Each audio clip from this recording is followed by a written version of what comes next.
ओम राधे राधे। ओम नमो भगवते वासुदेवाय नमः। तो जब हस्तिनापुर के सम्राट जनेच्य तक्षशिला पर विजय प्राप्त करके लौटे तो उन तक ने कहा कि भाई तक्षक ने आपके पिता को भी डसा है और आप उससे बदला लेने के लिए यज्ञ करो। कश्यप आपके पिता की रक्षा करने के लिए आ रहे थे परंतु उन्होंने उसे लौटा दिया। अब आप सर्प सतर कीजिए, उसकी प्रज्वलित अग्नि से उस पापी को जलाकर भस्म कर डालिए। उस दुरात्मा ने मेरा भी अनिष्ट किया है। आप सर्प सतर करेंगे तो आपके पिता की मृत्यु का बदला भी चुकेगा और मुझे भी प्रसन्नता होगी। तो सर्प के जन्म कथा, सर्पों का जन्म कैसे हुआ, शौनक जी ने प्रश्न किया। हे सूतनंदन, अब तुम आस्तिक ऋषि की कथा सुनाओ, जिन्होंने जन्मेजय के सर्प सतर में नाग राज तक्षक की रक्षा की थी। तुम्हारे मुंह की कथा मिठास से भरी और बहुत सुंदर होती है। तुम अपने पिता के अनुरूप पुत्र हो, उन्हीं के समान हमें भी कथा सुनाओ।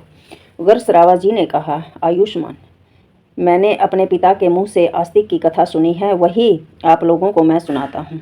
सतयुग में दक्ष प्रजापति की 2 कन्याएं थी, कद्रू और विनता। उनका विवाह कश्यप ऋषि से हुआ था। कश्यप अपनी धर्मपत्नियों से प्रसन्न होकर बोले, तुम्हारी जो इच्छा हो वर मांग लो। कद्रू ने कहा, 1000 समान तेजस्वी नाग मेरे पुत्र हों। विनीता बोली, तेज शरीर और बल विक्रम में कद्रू के पुत्रों से श्रेष्ठ केवल 2 ही पुत्र मुझे प्राप्त हों। कश्यप जी ने कहा, अवमस्तु। दोनों प्रसन्न हो गई, सावधानी से गर्भ रक्षा करने की आज्ञा देकर कश्यप जी वन में चले गए। समय आने पर कद्रू ने 1000 और विनता ने 2 अंडे दिए। दासियों ने प्रसन्न होकर गर्म बर्तनों में उन्हें रख दिया। 500 वर्ष पूरे होने पर कद्रू के तो 1000 पुत्र निकल आए, परंतु विनता के 2 बच्चे नहीं निकले। विनता ने अपने हाथों से एक अंडा फोड़ डाला। एक अंडे का शिशु आधे शरीर से तो पुष्ट हो गया था, परंतु उसका नीचे का आधा शरीर अभी कच्चा था। नवजात शिशु ने क्रोधित होकर कहा कि माता, मैं आपको शाप देता हूँ। तूने लोभवश मेरे अधूरे शरीर को निकाल लिया, इसलिए तू अपनी उस सोत की 500 वर्ष तक दासी रहेगी जिससे तू जलन करती है।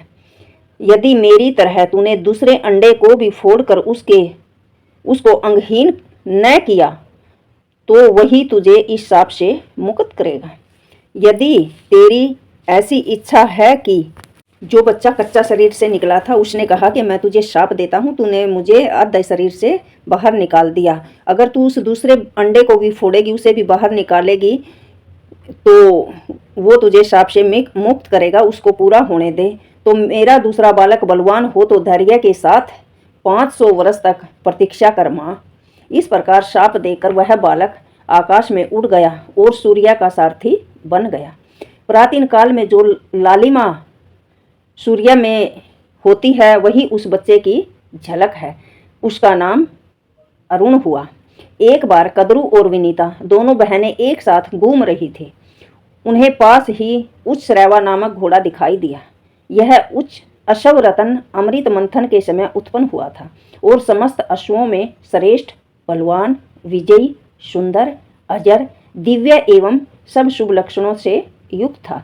उसे देखकर वे दोनों आपस में उसका वर्णन करने लगी। शौनक जी ने पूछा, हे सूतनंदन, देवताओं ने अमृत मंथन किस स्थान पर और क्यों किया? अमृत मंथन के समय उच्चश्रवा घोड़ा किस प्रकार उत्पन्न हुआ? उच्चश्रवा जी महर्षि शौनक का यह प्रश्न सुनकर उन्हें अमृत मंथन की कथा सुनाने लगे। ओम कर्मश।